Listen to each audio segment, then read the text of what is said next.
Hello hello hello, good evening बेटा, good evening all of you. आ जाइए सभी फटाफट से। आई होप सब कुछ ठीक है। मुझे ऐसा लग रहा है कि लैग हो रहा है। अब सर आके देखेंगे तो उन्हें शायद समझ में आए कि सर लैग हो रहा है ना। रुक जाओ थोड़ा सा। हेलो बेटा, good evening all of you. अभी आई थिंक सब कुछ ठीक है या अभी भी लैग हो रहा है? नहीं सर, कुछ तो दिक्कत है नेट में, है ना। तुम लोग ही कमेंट करके बताओ। मुझे ऐसा लग रहा है कि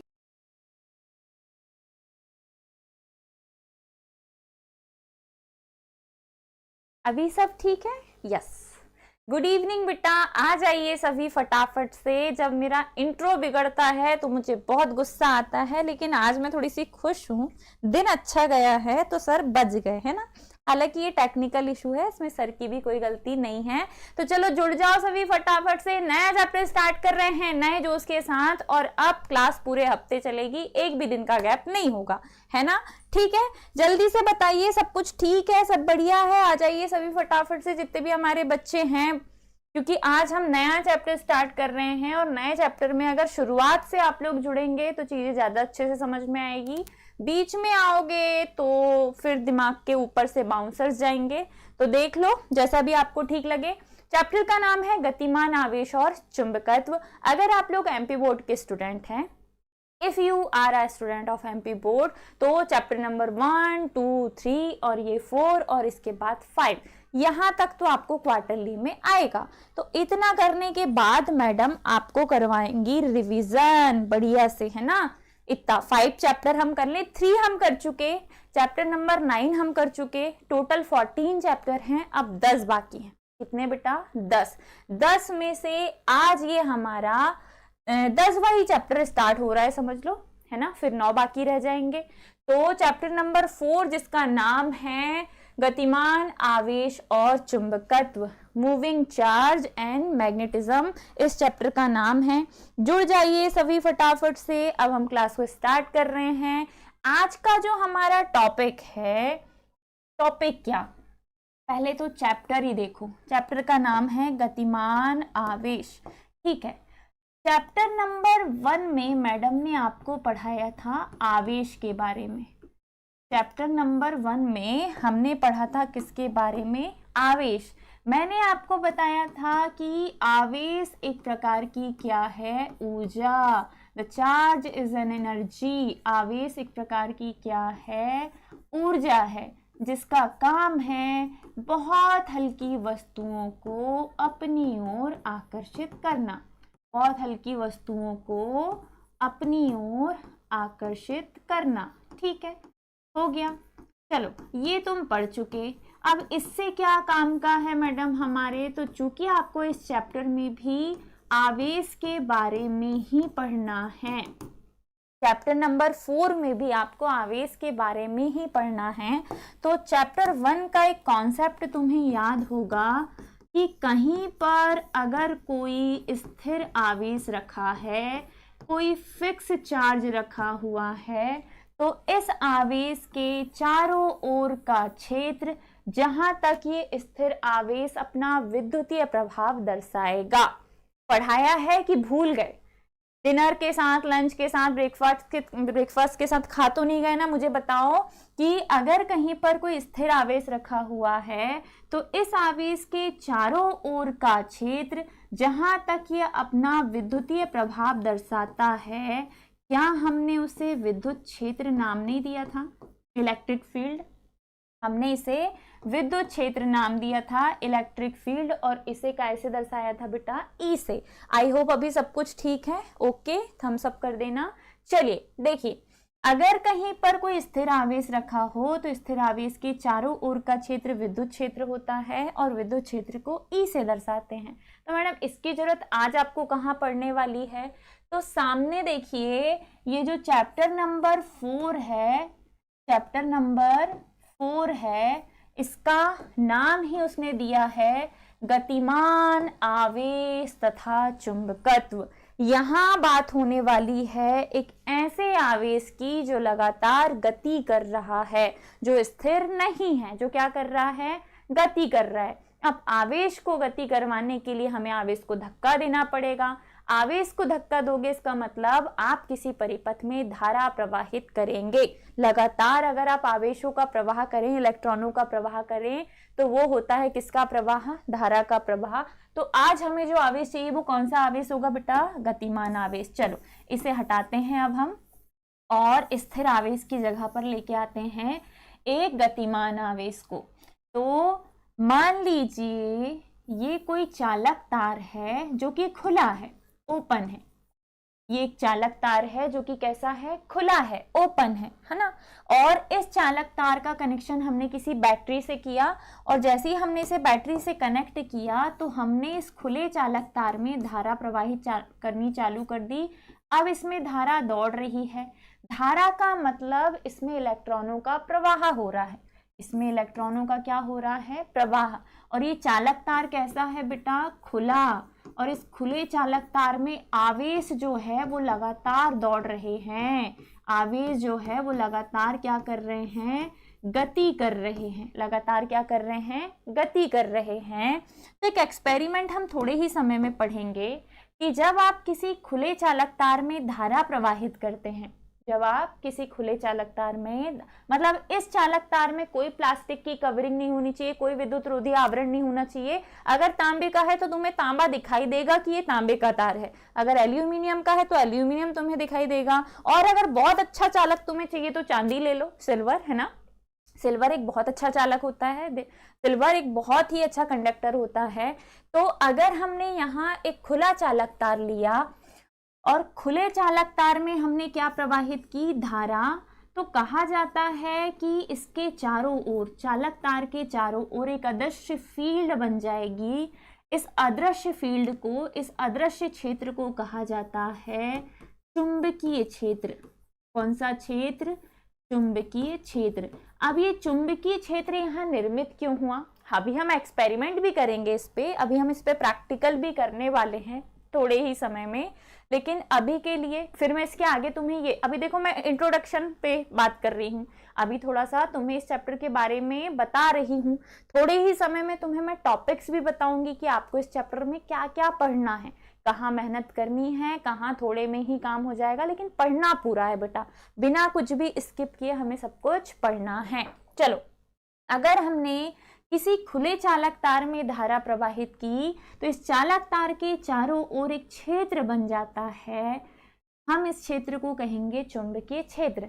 चुंबकीय क्षेत्र क्या करेगा?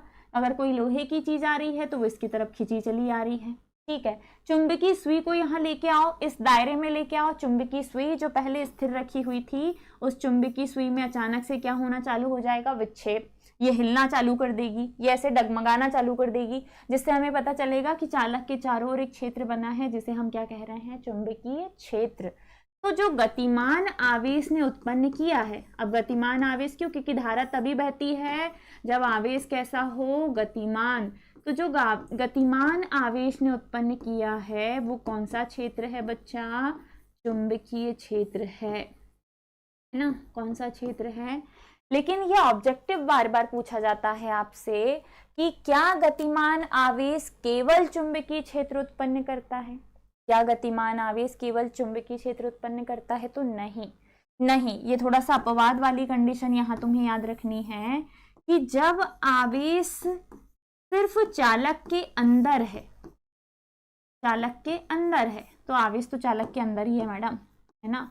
आवेश चालक के अंदर है तो ये चालक के अंदर जो क्षेत्र निर्मित करेगा, आवेश अपने चारों ओर चालक के अंदर जो क्षेत्र निर्मित करेगा वो होता है बेटा विद्युत क्षेत्र। आवेश के चारों ओर का क्षेत्र होता है विद्युत क्षेत्र। और इनकी गति के कारण चालक के चारों ओर जो क्षेत्र बनेगा वो होता है चुंबकीय क्षेत्र। मतलब एक गतिमान आवेश विद्युत क्षेत्र और चुंबकीय क्षेत्र दोनों उत्पन्न करता है। Electric field and magnetic field, दोनों प्रकार की फील्ड ये निर्मित करता है। इलेक्ट्रिक फील्ड यानी कि विद्युत क्षेत्र को E से दर्शाते हैं, ये एक सदिश राशि है। चुंबकीय क्षेत्र यानी कि मैग्नेटिक फील्ड को B से दर्शाते हैं, ये भी सदिश राशि है, ठीक है। तो चालक के अंदर आवेश के चारों ओर विद्युत क्षेत्र बनेगा, चालक के बाहर चारों ओर चुंबकीय क्षेत्र बनेगा। विद्युत क्षेत्र को E से, चुंबकीय क्षेत्र को B से दर्शाते हैं। Now clear? चलो बताओ यहाँ तक की कहानी समझ में आई? मैं कमेंट पढ़ रही हूँ तुम लोगों के, क्या आप लोगों को यहाँ तक का समझ में आया? इफ हाँ तो बताओ, ताकि मैं इसके आगे का कॉन्सेप्ट तो तुम्हें समझाऊं। ठीक है, चैप्टर 4 हमारा स्टार्ट हुआ है, गतिमान आवेश और चुंबकत्व, जिसमें मैंने आपको बताया कि गतिमान आवेश जो है मतलब धारा अपने चारों ओर एक क्षेत्र निर्मित कर रही है जिसे हम कहेंगे चुंबकीय क्षेत्र। अब इस चुंबकीय क्षेत्र के संबंध में, चुंबकीय क्षेत्र के संबंध में एक वैज्ञानिक हुए हैं जो कि है डेनमार्क के साइंटिस्ट, जिनका नाम था ऑस्टेड। डेनमार्क के वैज्ञानिक जिनका नाम था बच्चा ऑस्टेड ने 1820 में एक प्रयोग किया। 1820 में एक प्रयोग किया। अब इनके प्रयोगों को आपको ध्यान से समझना है। ऑस्टेड एक साइंटिस्ट है। 1820 में ऑस्टेड ने, जो कि डेनमार्क के साइंटिस्ट है, इन्होंने चुंबकीय क्षेत्र के लिए एक प्रयोग किया है ना, चुंबकीय क्षेत्र का पता लगाने के लिए एक प्रयोग किया। क्या बात है। जो बच्चे मेरे से मैसेज कर करके पूछ रहे थे कि मैडम क्लास है या नहीं है, क्या वो एब्सेंट है, क्या वो क्लास में आए ही नहीं है? एक भी कमेंट नहीं आ रहे हैं। हाँ चलो कोई बात नहीं, आ जाएंगे। हमारे पास एक सेल है, हमारे पास एक कुंजी है और इसका कनेक्शन हमने किया है एक खुले चालक तार से। इसका कनेक्शन हमने किया है एक खुले चालक तार से। मोटा सा बढ़िया सा एक चालक तार ले लो और ये खुला चालक है बेटा ना। कैसा चालक है? खुला चालक है। चलो बढ़िया। ये रही बैटरी, इसका प्लस सिरा माइनस सिरा कुंजी, और ये है हमारा चालक तार AB। AB जो है ये क्या है बेटा? चालक तार है। डन। अब हमने क्या किया, जब हमने इसमें कोई धारा प्रवाहित नहीं की, जब हमने इसमें कोई धारा प्रवाहित हमने नहीं, ये प्रयोग किया है वैज्ञानिक ऑस्टेड ने, और वैज्ञानिक ऑस्टेड ने ये प्रयोग किया है चुंबकीय क्षेत्र का पता लगाने के लिए। गतिमान आवेश जो है वो आवेश वास्तव में चुंबकीय क्षेत्र का निर्माण करता है या नहीं करता है, इस बात को सिद्ध करने के लिए, चुंबकीय क्षेत्र की अवधारणा को सिद्ध करने के लिए 1820 में साइंटिस्ट ऑस्टेड ने एक प्रयोग किया जिसे हम ऑस्टेड का प्रयोग कहते हैं, और इस प्रयोग के द्वारा चुंबकीय क्षेत्र का हम पता लगाएंगे। ठीक है, अब हमने क्या किया है, हमने एक कनेक्शन, एक परिपथ तैयार किया है। इस परिपथ में हमने एक बैटरी ली है, एक बटन ली है। बटन स्विच ऑन करोगे तभी तो बैटरी धारा देगी, है ना। तो जैसे ही स्विच ऑन करेंगे बैटरी से धारा प्रवाहित होगी। हमने इस खुले चालक तार के पास एक चुंबकीय सुई ला के रखी है। क्या ला के रखी है बेटा? चुंबकीय सुई ला के रखी है। रुको, है ना, चुंबकीय सुई क्या होती है मैं तुम्हें दिखाती हूँ। एक सेकंड, अगर मेरे पास यही होगी तो अब भी दिखा दूंगी मैं आप लोगों को। और हाँ, मिल गई। देखो मेरे पास छोटी वाली चुंबकीय सुई यहीं रखी हुई है। इफ अगर तुम लोगों को विजिबल होगी तो मैं दिखाती हूँ तुम्हें। ये जो है बेटा, ये होती है चुंबकीय सुई, है ना। आई होप आपको दिखाई दे रही। ये देखो, नॉर्थ साउथ ईस्ट वेस्ट चारों दिशाएं बनी होती है, ये होती है चुंबकीय सुई। और इस चुंबकीय सुई को हमें यहाँ रखना है, इस चालक तार के पास, ठीक है। और इसमें हमें प्रवाहित करनी है धारा, अभी हम जब पहली कंडीशन में धारा प्रवाहित नहीं कर रहे, तो फर्स्ट कंडीशन जब हम धारा प्रवाहित नहीं करते, धारा प्रवाहित नहीं होती, इस स्थिति में इस स्थिति में निष्कर्ष ये मिलता है, परिमाण ये मिलता है कि चुंबकीय सुई में कोई विक्षेप नहीं होता। चुंबकीय सुई में कोई विक्षेप नहीं होता, उसका जो कांटा है वो बिल्कुल भी हिलता नहीं है, कोई विक्षेप नहीं होता। कब बेटा? जब हम इस परिपथ में, इस खुले चालक तार में धारा प्रवाहित नहीं कर रहे हैं, इस स्थिति में इस चुंबकीय सुई में कोई भी विक्षेप नहीं हो रहा, किसी भी प्रकार का इसमें विक्षेप नहीं हो रहा। इस सुई को अपनी जगह से हिलाना है अगर, तो बोलते हैं आपको धारा प्रवाहित करनी पड़ेगी, लेकिन हमने धारा प्रवाहित की ही नहीं। ठीक है, दूसरी सिचुएशन में हमने क्या किया? हमने वापस से यही परिपथ लिया है ना, सेम जैसा था वैसे ही लिया। ये बैटरी ली, ये कुंजी ली और इसका कनेक्शन हमने वापस से कर दिया इस खुले चालक तार के साथ, है ना। और अब हमने यहाँ पे बढ़िया एक वायर जोड़ दिया। ये हमारा वायर है, खुला चालक तार है। अलग कलर से इसलिए बना रही हूँ क्योंकि इधर का बंद परिपथ है जो कि पैक है, नहीं तो झटका लग जाएगा हमें। बाकी इधर का खुला है, ये प्लस सिरा है, ये माइनस सिरा है, ये बैटरी है और ये है हमारी स्विच बटन। अब हम क्या करेंगे? हम इस चालक तार में धारा प्रवाहित करके देखेंगे। एक सेकंड रुको जरा, इसे इधर खिसकाओ। चलो बढ़िया। अब हम क्या करेंगे? अब हम इसमें धारा प्रवाहित करके देखेंगे, है ना। इधर खिसकाओ, ये ठीक।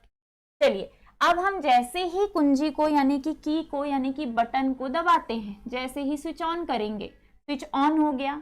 जैसे ही स्विच ऑन करेंगे इस परिपथ में बहने लग जाती है धारा और ये धारा इस पूरे चालक तार में लगातार दौड़ने लग जाती। प्लस से निकलेगी माइनस की तरफ, प्लस से निकलेगी माइनस की तरफ। मतलब ए बी जो चालक तार है हमारा, इस ए बी चालक।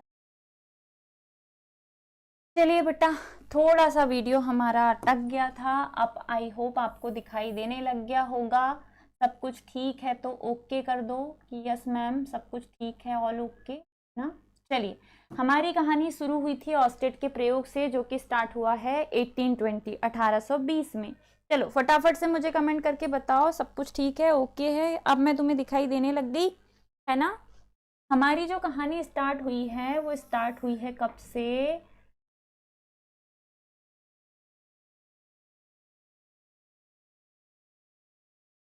(1820) से। 1820 में डेनमार्क के साइंटिस्ट ऑस्टेड ने चुंबकीय क्षेत्र का पता लगाने के लिए एक प्रयोग किया जिसे ऑस्टेड का प्रयोग कहा जाता है।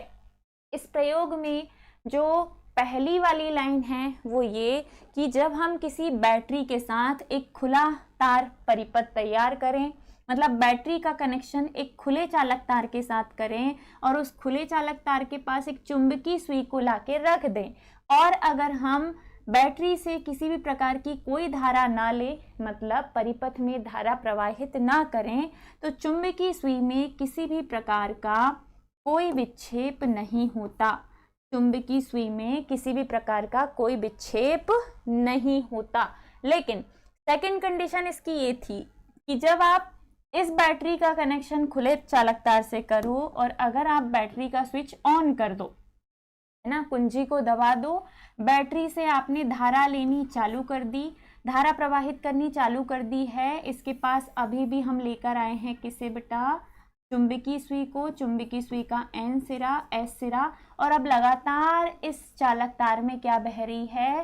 धारा बह रही है। लगातार इस चालक तार में क्या बह रही है? धारा बह रही है। धारा प्रवाहित करने पर, धारा प्रवाहित करने पर, आज थोड़ा सा मौसम बिगड़ा हुआ है ना, तो क्या हो रहा है, बार बार लाइट फ्लक्चुएट हो रही है और पावर बैकअप जो है उससे हम इतनी सारी डिवाइसेस नहीं चला सकते, थोड़ा सा उसकी कैपेसिटी कम है।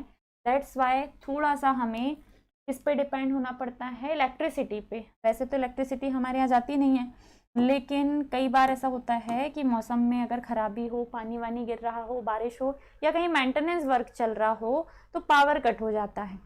ऐसी सिचुएशन में मैडम का वीडियो जहां मैडम पढ़ाती है वहीं पे अटक जाता है।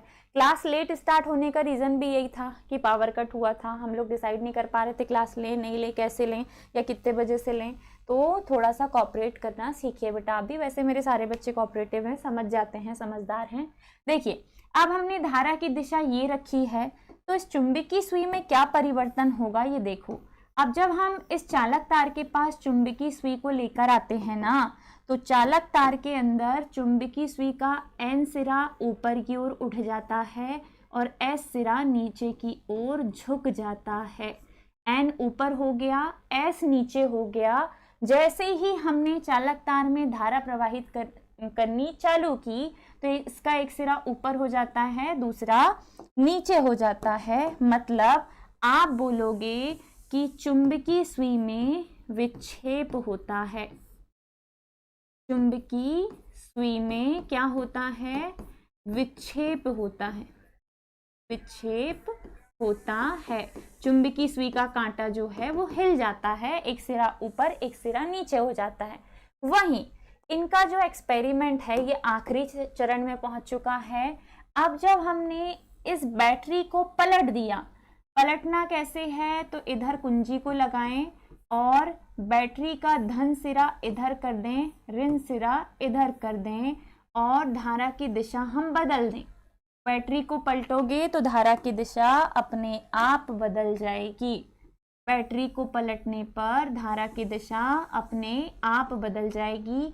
चालक तार वही है बेटा AB, लेकिन अब धारा इधर से इधर नहीं जा रही, अब धारा इधर से निकलकर उल्टा B से A की ओर जा रही है।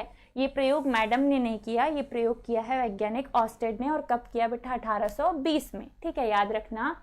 अब हमने क्या किया, जैसे ही हम बैटरी का सिरा पलट देते हैं और वापस से चुंबकीय सुई को इसके पास लेके आते हैं, तो जो सिरा पहले उठा था वो झुक जाता है, जो सिरा पहले उठा था वो झुक जाता है और जो झुका हुआ था वो उठ जाता है। S ऊपर चला गया, N नीचे आ गया। पहले N ऊपर गया था, S नीचे आया था, अब N नीचे गया है, S ऊपर चला गया है। मतलब मैं ये बोल रही हूं तीसरी कंडीशन में धारा की दिशा बदलने पर, धारा की दिशा बदलने पर, धारा की दिशा बदलने पर क्या हुआ बेटा? चुंबकीय सुई के विक्षेप की दिशा भी बदल जाती है। चुंबकीय सुई के विक्षेप की दिशा भी बदल जाती है। डन, दिशा भी बदल जाती है। और यही है प्रयोग किसका? ऑस्टेड का। उन्होंने 3 ही एक्सपेरिमेंट किए।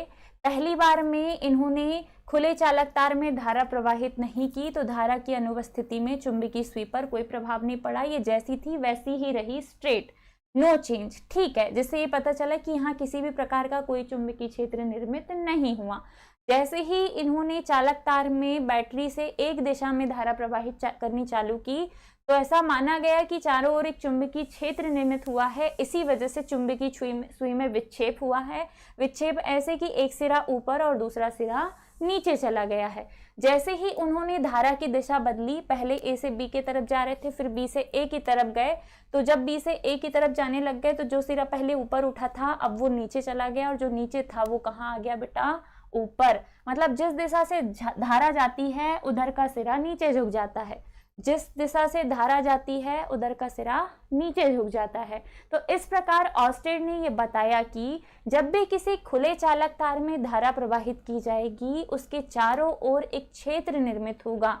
वही क्षेत्र इस चुंबकीय सुई में विक्षेप का कारण है, और उस अदृश्य क्षेत्र को हम कहेंगे चुंबकीय क्षेत्र। और यही है बेटा चुंबकीय क्षेत्र की चुंबकीय क्षेत्र की उत्पत्ति का सिद्धांत, जिससे ये पता चला कि कैसे चुंबकीय क्षेत्र की अवधारणा दी गई है एक्सपेरिमेंट के थ्रू। किसके प्रयोग के थ्रू? ऑस्टेड के प्रयोग के थ्रू। तो हमने पहली स्लाइड में ये समझा कि जब किसी चालक तार में हम धारा प्रवाहित करते हैं, मतलब आवेश प्रवाहित करते हैं, तो उस गतिमान आवेश के कारण चालक के अंदर विद्युत क्षेत्र निर्मित होता है और चालक के बाहर चारों तरफ चुंबकीय क्षेत्र निर्मित होता है। मतलब गतिमान आवेश विद्युत क्षेत्र और चुंबकीय क्षेत्र दोनों ही उत्पन्न करता है। इसके बाद चुंबकीय क्षेत्र की उत्पत्ति के लिए हमने ऑस्टेट के प्रयोग को समझा। ऑस्टेट के प्रयोग के 3 चरण हमने समझे। पहले हमें हम धारा प्रवाहित, खुले चालक तार में धारा प्रवाहित नहीं करते तो चुंबकीय सुई में कोई विक्षेप नहीं होता। धारा प्रवाहित करने पर चुंबकीय सुई में एक दिशा में विक्षेप होता है। धारा की दिशा बदलने पर चुंबकीय सुई के विक्षेप की दिशा भी बदल जाती है। यही है ऑस्टेट का प्रयोग। क्या आपको समझ में आया? बताइए फटाफट से। अब जब आप ऑस्टेट का प्रयोग समझ चुके तो नेक्स्ट क्लास में हम पढ़ेंगे लॉरेंज बल का सूत्र।